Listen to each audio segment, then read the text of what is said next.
Makasih Pak Musa Rajeksa. Selanjutnya Pak Ilham tadi minta izin. Ibu Yasti bersiap-siap Pak Safwan. Bismillahirrahmanirrahim. Assalamualaikum warahmatullahi wabarakatuh. Salam sejahtera untuk kita semua. Yang saya hormati, saya banggakan pimpinan dan teman-teman anggota Komisi 5 DPR RI. Yang saya hormati, saya banggakan Pak Menteri, Pak Wamen, dan seluruh jajaran Kementerian Perumahan Rakyat dan Kawasan Pemukiman. Yang pertama tentu patutlah kita memberikan apresiasi kepada Pak Menteri, Wamen, dan jajaran dengan visi yang besar untuk mewujudkan masyarakat yang adil dan makmur tentunya dengan pengadaan rumah 3 juta rumah per tahun. Berkaitan dengan ini, saya sangat optimis karena kementerian ini dipimpin oleh Pak Ara dan Pak Fahri Hamzah yang notabene teman kita di DPR RI yang punya jam terbang yang sangat tinggi. Namun di sisi yang lain saya masih sedikit pesimis karena ada banyak faktor-faktor yang saya lihat nanti berpotensi untuk menghambat visi besar dari Pak Menteri dan Pak Wamen kita ini. Yang pertama tentu saya setuju Pak Menteri dengan konsep pengadaan tanah dari Pak Menteri yang melibatkan pemerintah BUMN. Sudah bekerja sama dengan Kejaksaan Agung agar supaya nanti tidak ada implikasi di kemudian hari terkait dengan lahan yang akan digunakan untuk pembangunan rumah bagi masyarakat berpenghasilan rendah. Yang kedua, Pak Menteri, yang harus juga kita tanyakan adalah terkait dengan konektivitas. Di mana kita membangun perumahan dan kawasan pemukiman, tentu kita harus pikirkan juga ada konektivitas. Karena pengalaman kita ya ada ratusan ribu rumah yang dibangun di era pemerintahan Bapak Joko Widodo itu tidak termanfaatkan untuk MBR oleh karena tidak ada konektivitas. Bagaimana mungkin kita membangun rumah yang jauh dari, yang jauh dari peradaban dan kemudian tidak tersambung dengan konektivitas. Nah ini juga harus dipikirkan betul oleh Kementerian Perumahan Rakyat.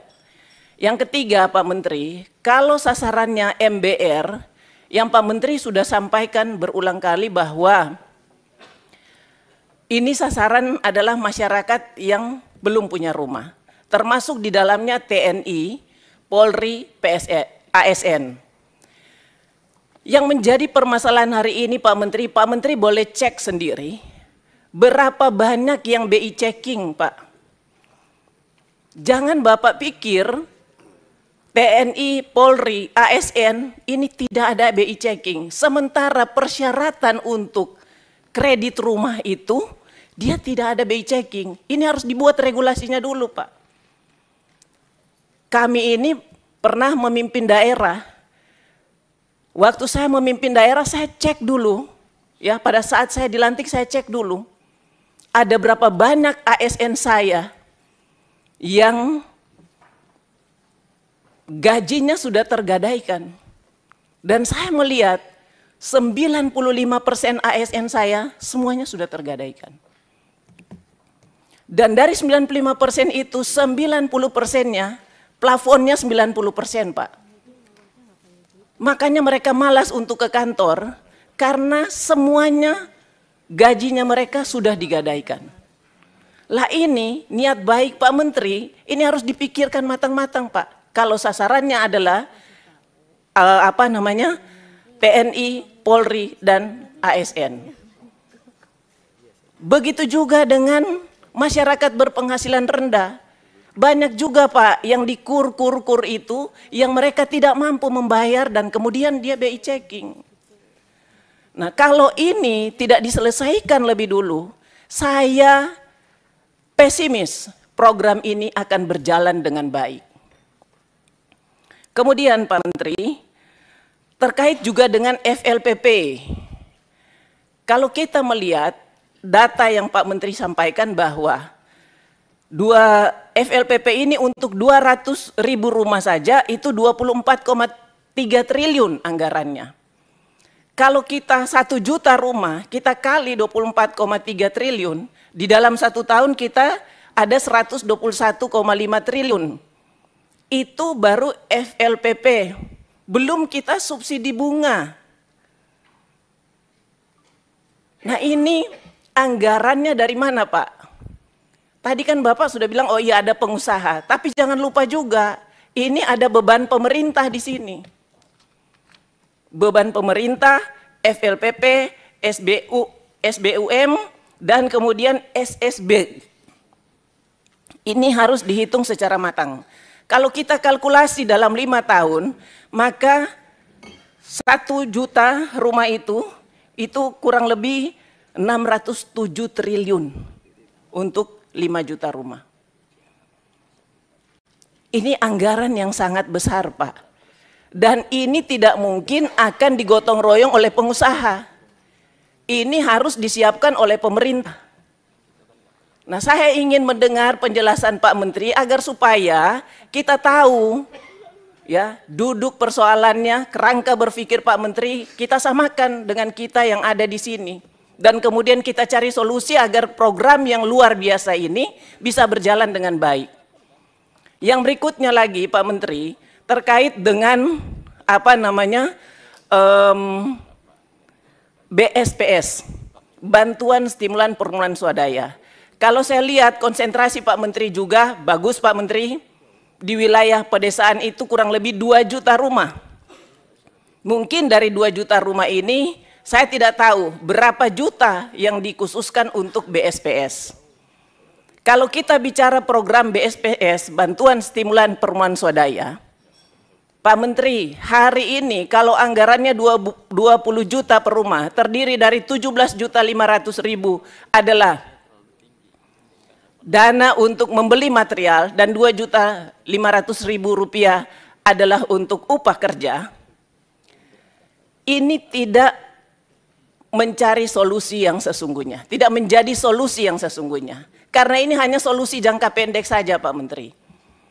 Karena bahan 17.500.000 itu terdiri dari kayu kelas 3 Pak.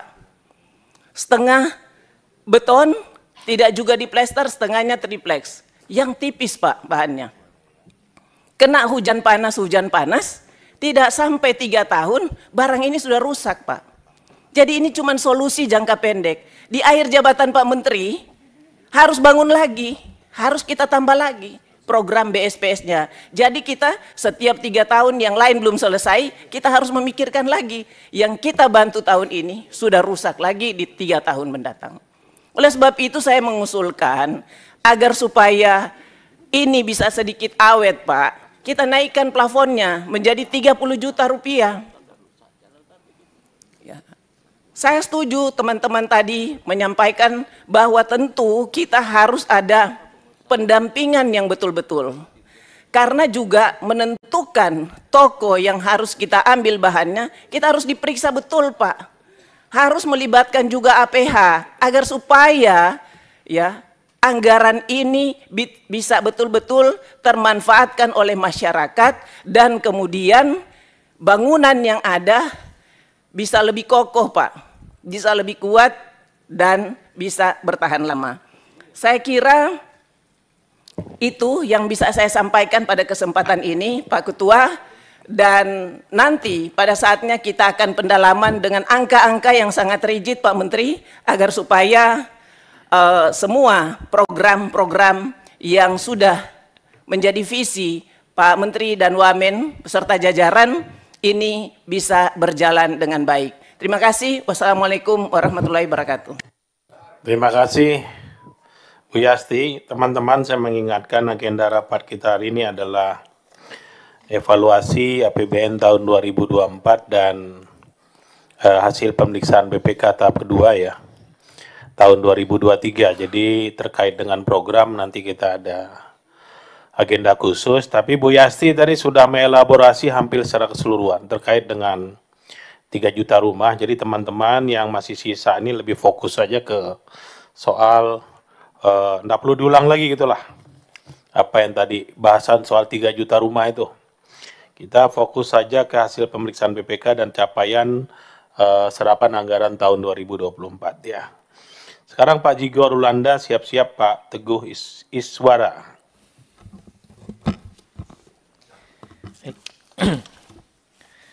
Assalamualaikum warahmatullahi wabarakatuh.